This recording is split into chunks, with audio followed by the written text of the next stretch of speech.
자,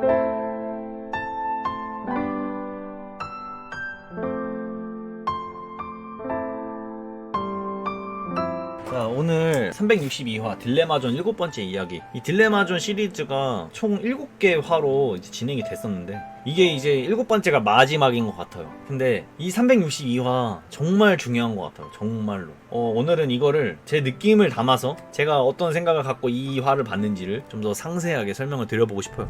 여러분들은 이 화를 어떻게 보셨을지 모르겠지만 이 362화 딜레마존 7번째 이야기, 뭐 스토리는 여러분들도 이제 보셔서 아시겠지만 주영이가 자림이랑 이제 마무리를 짓자, 뭐 끝내자라는 그런 말을 이제 어쨌든 싸우고 뒤에서 막 눈물을 흘리는 주영이, 그리고 그 모습을 또 지켜보기가 힘든 경우, 주영이가 이제 모르고 있잖아 자림이가 뭐하고 있었는지. 그래서 경우가 주영이한테 일단 따라와 봐라, 왕자림이 뭘 하고 있었는지 너한테 알려주겠다. 그래서 이제 노래방이 맞았나 모르겠는데 노래방으로 데려와. 주영이가 이제 이걸 보게 되죠. 뭐 자림이가 준비했던 그 이벤트. 근데 여기서 주영이가 그래서 뭐 이게 뭐 또 이거 준비한답시고 나 몰래 만났겠네 라면서 굉장히 삐뚤삐뚤한 모습을 보여줘요. 그러면서 이제 또 눈물을 흘리고 자기의 속마음을 꺼내죠. 니네가 날 진짜 생각했으면 내가 그렇게 싫은 티를 냈는데 이걸 같이 준비를 안 했겠지. 내가 요새 뭔 생각까지 한 줄 아냐? 니랑 자림이 사이도 질투했어. 니넨 이게 뭔 개소린가 싶겠지? 라면서 자기가 그동안 갖고 있던 그 망상, 자기가 생각했던 그런 것들을 경호한테 사실대로 토로를 해요. 근데 여기서 경호는 뜨끔하니까 너 미친 거 아니냐? 그게 말이 되냐? 라고 하면서 이제 오리발을 내밀고, 경호가 이거를 완벽하게 해명을 하고 싶어서 알겠다, 내가 왕자림이랑 노는 거 싫으면 안 놀고, 그리고 이제 게임 이것도 그냥 지울게 라고 하면서 그동안 이제 공을 들였던 그 게임을 지우게 됩니다. 그리고 이제 자림이 입장에서도 보여주는데, 자림이도 이제 그 진이한테 또 이런 일이 있었다, 이렇게 공주형이랑 또 안 좋은 일이 있었다 라는 거를 이렇게 고민을 털어놓게 되죠. 근데 이제 혜민이가 와가지고 뭐 경호가 지금 공주형 데리고 이벤트 장소로 데려갔다 그랬더니 진이가 그럼 가봐야 되는 거 아니냐, 그래도 열심히 준비했는데 좀 아깝지 않냐 라고 이렇게 말을 건네게 되죠. 하지만 자림이는 여기서 안 갈래 라고 이렇게 판단을 내려요. 그리고 자림이는 지연이의 말을 들어보고 그래 연락을 좀 해봐야겠다 라고 생각을 해서 공주형한테 연락을 해보지만 받지를 않아요. 그래서 카톡도 남겨봐. 그래도 먼저 손을 내미는 그런 자세를 취하게 되죠. 하지만 이걸 공주형이 읽지 않아요. 그리고 그렇게 시간이 지나서 학교에 다시 등교를 하게 됐는데 자림이가 공주형을 본 거야. 그래서 야 라고 불렀는데도 공주형이 이렇게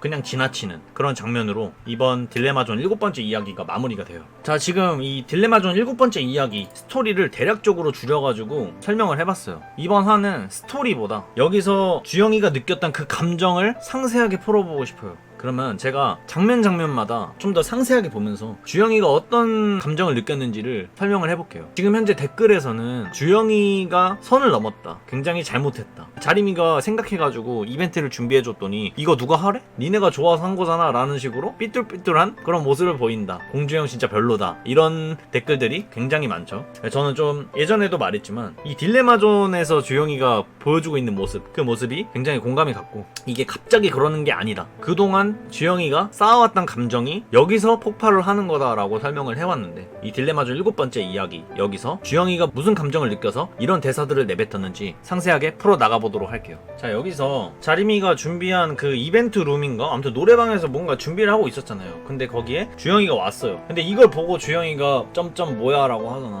굉장히 놀란 거예요. 자림이가 이걸 하고 있었구나 라고 느낀 겁니다. 그래서 이제 어쨌든 경호가 말을 해주죠. 왕자림이 네 이벤트 해준다고 꾸며놓은 거다. 근데 여기서 이제 주영이가 느끼는 감정, 그게 뭐냐? 미안함이에요. 이때 제가 느끼기에는 주영이는 이때 미안함을 느끼고 있어요. 그래서 아래 표정을 보면 이런 표정을 짓는단 말이죠. 케이크도 이렇게 만들어 놓고 뒤에 약간 이렇게 빔으로 쏴가지고 추억 사진들 그런 걸 이렇게 해놓은 거 보면, 그래서 주영이가 잠시 뭔가 고뇌에 빠진다라는 그런 씬을 보여줘. 이거는 미안함을 표시를 하고 있는 거예요, 마음속으로. 근데 여기서 주영이가 아래에서는 대사를 어떻게 치냐면, 그래서 이게 뭐 또 이거 준비한답시고 나 몰래 만났겠네 라고 약간 삐뚤어진 대사를 쳐요. 이거는 미안함이랑 굉장히 먼 대사를 치고 있는 거잖아. 근데 제가 여기서 이제 정확히 말씀을 드려볼게요. 주영이가 지금 예전부터 이 딜레마존이라는 거를 계속 보다 보면 여러분들도 느끼실 거예요. 딜레마존이라는 게 주영이의 감정이었어. 근데 이 딜레마존이라는 것 자체가 이렇게 해야 되는 건지 저렇게 해야 되는 건지 갈팡질팡 뭐 이런 대충 의미를 갖고 있는 건데, 이게 주영이의 감정을 뜻하는 에피소드들이었다. 근데 이게 막바지다. 여기서도 딜레마 존이 이루어지고 있는 거예요. 위에는 어떤 감정이 느끼냐면 미안함. 미안함을 느끼고 있지만 아래의 대사에서는 이게 뭐? 이거 준비한답시고 나 몰래 만났겠네. 약간 투정이라고 말할게. 투정. 근데 이 미안함은 이제 이성적인 감정. 근데 이거는 감정적인 거죠. 네, 이미 눈치를 채신 분들도 있겠지만 주영이는 계속해서 이성적인 감정과 그 약간 감정적으로 행동하는 거, 그게 계속 충돌을 하고 있어. 이성적인 감정으로는 자기가 이러면 안 된다, 내가 잘못을 하고 있다, 이런 거를 알고 있어. 근데 감정적으로 이게 계속해서 짜증이 나는 거야. 자림이가 일을 해야 되는 건 알겠어. 근데 일을 하러 가면 짜증나. 왜? 내가 순위에서 밀리는 것 같거든. 자림이가 어떤 이성적인 애들과 뭐 일적으로 뭘 하든 자림이가 그런 애가 아니라는 건 알아. 근데 질투가 나. 왜냐면 자림이가 그만큼 매력적인 애고 자림이한테 찝쩍거릴 애들을 막 상상하다 보면 짜증이 나니까. 그래서 계속해서 이 딜레마존에서 자림이와 주영이가 맞부딪혔던 게 그놈의 111이라는 대사를 막 주영이가 뱉었잖아요. 근데 이때 주영이가 일을 하러 가지 말라는 게 아닌데 근데 일을 하러 가면 짜증나. 이런 딜레마 존이 계속 엮였다 이거죠. 즉 지금 주영이가 느끼는 감정, 굉장히 미안하고 고맙고 자림이가 이런 걸 하고 있었구나, 이런 감정을 느끼지만 감정적으로는 짜증이 나는 겁니다. 그래서 이게 또 이거 준비한답시고 나 몰래 만났겠네, 내가 뭐 이런 거 해달랬냐, 그냥 니네가 하고 싶었던 거겠지 라고 삐뚤삐뚤하는 모습을 보여주고 있는 겁니다. 이런 대사를 보니까 댓글에서 주영이를 욕하는 그런 댓글들이 엄청나게 많다고 생각해요. 뭐 어쨌든 이런 거가 좀 숨겨져 있던 것 같다, 주영이의 감정이. 그러면서 이제 주영이가 말을 해요. 내가 지금 어떤 상태인지 알지도 못하면서. 그러니까 지금 주영이가 어떤 상태인지 알아주는 애는 단 한 명도 없어요. 주영이가 지금 무슨 생각을 하고 있고 어떤 거에 짜증이 나고 어떤 거에 스트레스를 받아 하는지 아무도 관심이 없다 이거예요. 그러니까 주영이는 지금 현재 굉장히 외로움을 많이 느끼고 있을 거다. 경우는 저게 무슨 소린가 하고 곰곰이 이제 생각을 해보는 거지. 할 말도 없고. 그래서 주영이가 이제 여기서 날 진짜 생각했으면 너네 둘이 같이 하지 말아야지. 그러니까 이 말은 주영이도 알아. 경우가 자림이랑 아무 사이 아니라는 거. 주영이 입장에서 말을 하는 거예요. 아는데 경우랑 자림이랑 같이 있는 게 싫어. 근데 요번에도 같이 준비를 했다 이거죠. 그러니까 주영이를 위해서 경호가 도와줬고 그렇게 같이 준비한 거 문제 없어. 근데 주영이가 지금 현재 그것 때문에 스트레스 많이 받아. 그러면 그 일을 같이 해서 안 됐었다라고 주영이 입장을 말하고 있는 거고, 이게 설령 지금 주영이가 굉장히 억지를 부리고 있다라고 보실 분들도 많잖아. 그렇게 보여요 저도. 근데 그래도 친구 그리고 여자친구가 주영이가 이런 걸로 힘들어하는 걸 알았다면, 주영이를 진짜 생각했으면 이게 옳지 않더라도 둘이 같이 하지 말았어야 된다라고 주영이는 말하고 싶은 거예요.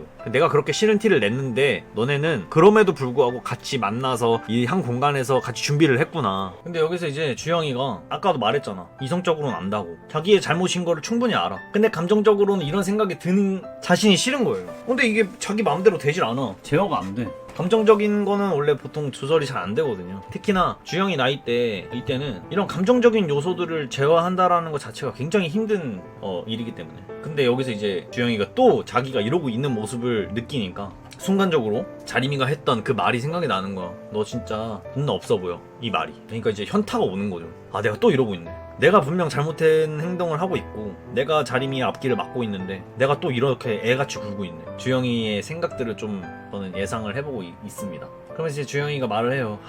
내가 요새 뭔 생각까지 한 줄 아냐? 니랑 자림이 사이 질투했어. 니네는 이게 뭔 개소린가 싶겠지? 주영이가 이성적으로 생각했을 땐 그게 말이 안 돼. 근데 감정적으로 그런 느낌이 드니까 기분이 안 좋잖아. 근데 아까도 말했지만 감정적인 거를 주영이는 자기가 지금 좀 맛이 갔다 이렇게 생각을 하고 있는 거고, 이성적인 게 지금 맞는 생각이다라고 생각하니까 이게 뭔 개소린가 싶겠지? 나도 갑자기 이런 생각이 든 건 아니야. 자림이 네 전 여친이랑 닮았잖아. 너도 자림이한테 호감 생길 수도 있는 거 아닌가, 그런 생각이 막 들더라고 라고 막 자기가 그동안 감정적으로 생각했던 것들을 다 내뱉어요, 솔직하게. 그러면서 여기서도 혹시나 하는 마음에 솔직히 떠오른 적 있지 하면서 경호를 한번 이렇게 떠본다. 아닌 걸 알지만 떠본다. 근데 사실 이거는 사실이잖아. 근데 주영이 입장에서는 이게 아닌 거 아는데 그냥 한번 떠본 거죠. 그러니까 경호는 굉장히 당황하는 모습을 보고요. 여기서 경호가 야 미쳤냐? 라고 하니까 그 말이 끝난 거 동시에 그래 나도 알아. 내가 등신같이 생각하는 거 나도 알아. 네가 도와준 게 얼만데. 근데 내가 이런 생각이 들 만큼 난 이렇게 지금 상황이 됐다. 근데 니네가 지금 내 상황을 알아주기나 하냐? 라고 주영이는 자기가 그동안 외로움을 느꼈던 거, 쓸쓸함을 느꼈던 거, 이런 거를 경호한테 다 토로하고 있는 겁니다. 너는 내가 이런지도 모르고 또 내가 싫어하는 짓을 계속 하고 있던 거야 그냥. 그니까 내가 이런 상황이 됐어. 근데 니네 뭐 준비해주는 거 그래 오케이. 근데 나는 니네가 같이 있는 게 지금 싫다고. 내 상황이 그렇다고. 근데 니네가 이걸 알아주기나 해? 이런 느낌으로 말을 하고 있는 거죠.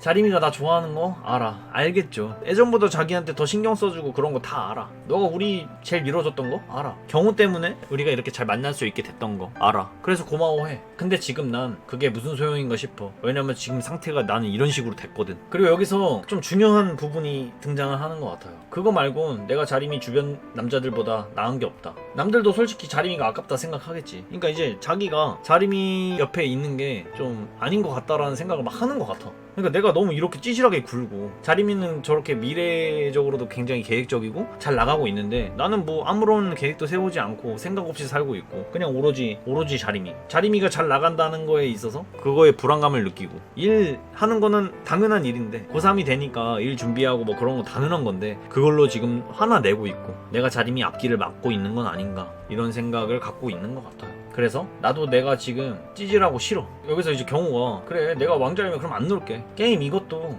그냥 이것도 삭제한다. 네가 자꾸 왕자리면 나 엮어대니까 나는 뭐 억울하다. 약간 경우가 이런 식으로 수를 둔 거죠. 내가 어떻게 해줄까? 뭘 어떻게 해야 풀릴 것 같냐라는 경우의 말을 듣고 주영이가 한 번 더 생각을 해보는 거야. 그래 내가 바란 게 뭐지? 자림이 주변에 남자 없어지는 거? 이거 주영이가 바란 게 아니야. 그냥 정작 없는 것도 싫어. 근데 있는 것도 싫어. 일하러 안 가는 거? 그것도 싫어. 자림이 앞길을 막는 것 같아서. 근데 지금 일하러 가면 짜증이 나. 이게 감정적인 것과 이성적인 게 계속해서 부딪히고 있다라는 증거를 여기서 보여주고 있는 거죠. 그리고 자기 때문에 자림이가 그러는 것도 싫고 그럼 내가 원하는 게 뭐지? 라고 주영이가 이렇게 생각을 하게 되는 거죠. 이거를 대체 어떻게 해야 해결할 수 있을까? 뭘 어쩌고 싶은 거야 난. 이라고 주영이는 곰곰이 생각을 해보는 겁니다. 그리고 이제 주영이가 집에 돌아와가지고 화장실에서 이렇게 손을 씻으려고 하는데 이것도 이제 자기 의도대로 되지 않는다라는 걸 그냥 이렇게 그려 넣으신 것 같아요. 그러니까 이제 또 실수했다라는 건 자림이에게 또 실수했다라고 말을 하는 것 같고 이젠 진짜 질렸을 거다. 내가 어쩌다 이렇게 된 거지? 난 분명 좋은 사람이었는데 이미 주영이도 알고 있는 거죠.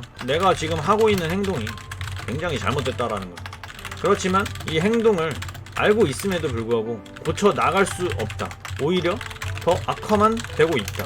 이런 걸 느끼다 보니까 자림이에게 너 존나 없어 보여라는 그런 말까지 들어버리게 돼버리고 주영이는 이제 엄청난 고뇌에 빠지게 되는 겁니다. 이게 바로 딜레마 존이다. 이런 거를 딜레마 존이라는 한 단어로 작가님께서 표현을 하고 계시는 것 같다 라고 생각이 듭니다. 뭐 그러면서 자림이가 이렇게 카톡 보낸 것도 그냥 쉽게 돼버리고 이렇게 한 달 뒤에 계약을 했어. 근데 자림이를 무시하고 그냥 쌩 지나쳐버리는. 근데 표정이 뭔가 이렇게 슬퍼 보인다 라기보다 뭔가 이렇게 편안해 보인다 라는 그런 느낌이 굉장히 많이 들어요. 물론 다음 화가 나와봐야 알겠지만 저는 이제 저런 경험이 사실 비스무리한 경험이 있거든. 이거는 뭐 정답이 아니고 그냥 제가 느낀 거라서 저걸 보면서 이제 저도 옛날 생각이 좀 났던 건데 뭐냐면 그럴 때가 있어. 제가 좋아하는 이성이 있어요.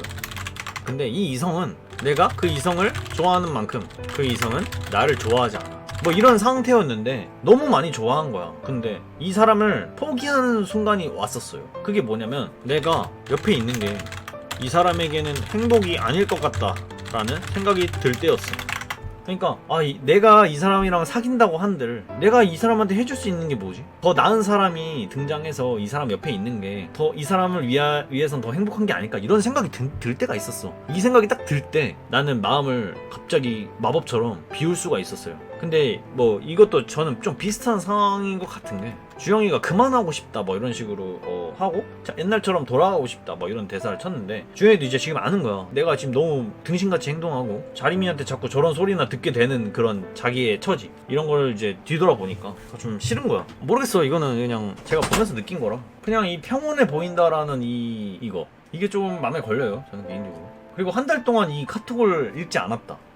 뭐 더 지켜봐야 될 것 같은데 주영이가 여기서 느끼는 거 그냥 해탈한 것 같아. 약간 이때는 이렇게 슬퍼하고 있는데 여기는 그렇게 슬퍼하고 있는 모습은 아닌 것으로 보입니다. 제 눈에는. 모르겠네요. 이거는 좀 더 지켜봐야 될 것 같다. 어쨌든 이 화가 굉장히 중요했던 게 주영이가 지금 몰라서 그러는 게 아니야. 계속해서 딜레마존, 즉 뭐가 정답인지는 알고 있는데 그 정답대로 행동할 수가 없는 그런 상태이기 때문에 제가 누누이 말씀드렸던 주영이를 너무 욕하지 말라, 충분히 공감되는 상황이다 라고 말을 계속 드리고 있는 겁니다. 그리고 이제 제가 예전에도 이 갑과 을의 위치가 좀 바뀔 것이다 라고 말을 했던 적이 있는데 그 영상 한 번 더 보고 오셔도 좋을 것 같다라는 그런 생각이 좀 드네요. 더 지켜보겠습니다. 어쨌든 딜레마존 7번째 이야기 너무 재밌게 봤고요. 저는 여기까지 리뷰해보도록 하겠습니다. 저는 레드진생이었습니다.